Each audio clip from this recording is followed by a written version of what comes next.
اللہ کی عطا اور اس کی نعمت، میں سمجھتا ہوں کہ یہ بھی اللہ تعالیٰ کی ایک آزمائش،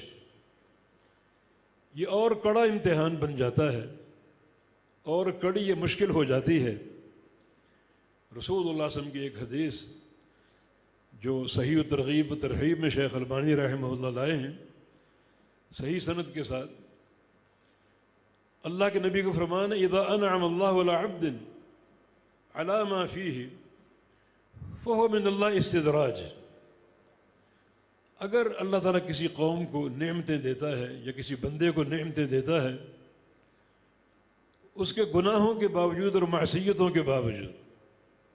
ایک بندہ دیکھ رہا ہے کہ میں گناہ گار ہوں، معصیتوں کا مرتکب ہوتا ہوں، شراب نوشی کرتا ہوں، زناکاری کرتا ہوں، غیبتیں کرتا ہوں، حسد اور غیبت کے مرض میں مبتلا ہوں، اور اس کے باوجود بھی اس کو روزی مل رہی ہے، انڈسٹریاں چل رہی ہیں، فیکٹریاں چل رہی ہیں، رزق بڑھتا جا رہا ہے، تو اس پر وہ خوش نہ ہو، رونے بیٹھ جائے، پریشان ہو جائے کہ میں چن چن کر گناہ کر رہا ہوں اور اللہ چن چن کر مجھے نعمتیں دے رہا ہے۔ یہ خوشی کا مقام نہیں ہے بلکہ یہ ڈر جانے اور انتہائی مبتلا خوف ہونے کا مقام ہے، کیونکہ رسول اللہ صلی اللہ علیہ وسلم نے فرمایا فَهُوَ مِنَ اللَّهِ استدراج، یہ اللہ کی طرف سے ایک ڈھیل ہے۔ اللہ تعالیٰ تمہیں زندگی بھی دے رہا ہے، بارشیں بھی دے رہا ہے، نعمتیں بھی دے رہا ہے، فیکٹریاں بھی چل رہی ہیں، کاروبار بھی انتہائی مضبوط ہے، تاکہ تمہاری زندگی لمبی ہو، گناہ زیادہ ہوں، معصیتیں زیادہ ہوں،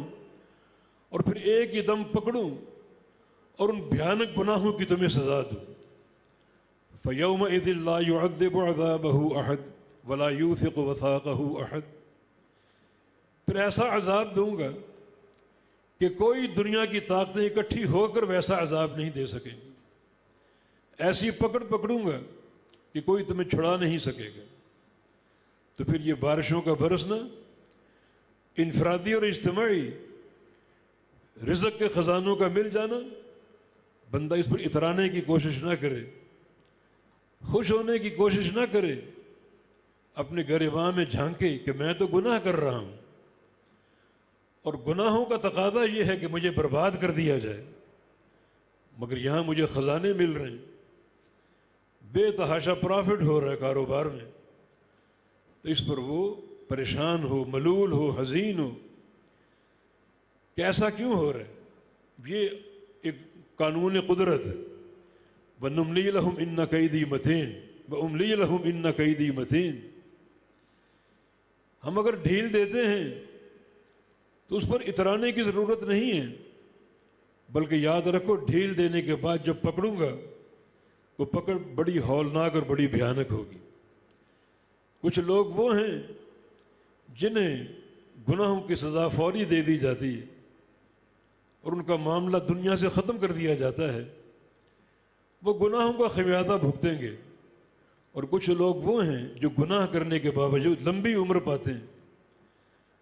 گناہ بھی کرتے ہیں، رزق بھی حاصل کرتے ہیں، تو ان کا معاملہ خطرناک ہے کہ گناہ ان کے بڑھتے جائیں اور بڑھتے جائیں اور بڑھتے جائیں، پھر ایک ہی بار پکڑے جائیں اور وہ پکڑ بڑی ہولناک ہوگی۔ تو اس پر اترانے کی ضرورت نہیں بلکہ اپنے اعمال کی طرف رجوع ہونے کی ضرورت ہے۔ یہ ایک موقع توبہ کا موقع بھی ہے، اللہ تعالیٰ کے خوف کا موقع بھی ہے۔ ہر شخص اپنے آپ کو جانتا ہے، اپنے کردار کو جانتا ہے، عقیدے کو جانتا ہے، جو دل میں مخفی امراض ہیں ان کو جانتا ہے، تو وہ دیکھے کہ نعمتیں بھی مل رہی ہیں، یہ بارش کی صورت میں وسعت عیش کے جو ہیں وہ تقاضے بھی پیدا ہو رہے ہیں، تو وہ ضرور سوچے اور غور کرے کہ ایسا کیوں ہو رہا ہے، ایسا معاملہ تو نہیں مجھے ڈھیل مل رہی، اور ڈھیل کے بعد جو پکڑ ہوگی وہ بڑی ہولناک ہوگی۔ تو یہ ایک موقع توبہ کا موقع بھی ہے، اپنے رب کی طرف بھاگ جانے کا موقع، فروا الی اللہ، رب کی طرف بھاگو، اس کو پناہ گاہ سمجھو۔ ہر شر سے بچانے والا وہی ہے، قبر کے عذاب سے بچانے والا وہی ہے، آخرت کی جو تنگ و تاریک گھاٹیاں ہیں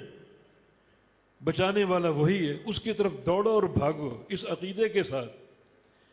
کہ وہی ذات پناہ دے سکتی ہے اور وہی مجھ کو بچا سکتی۔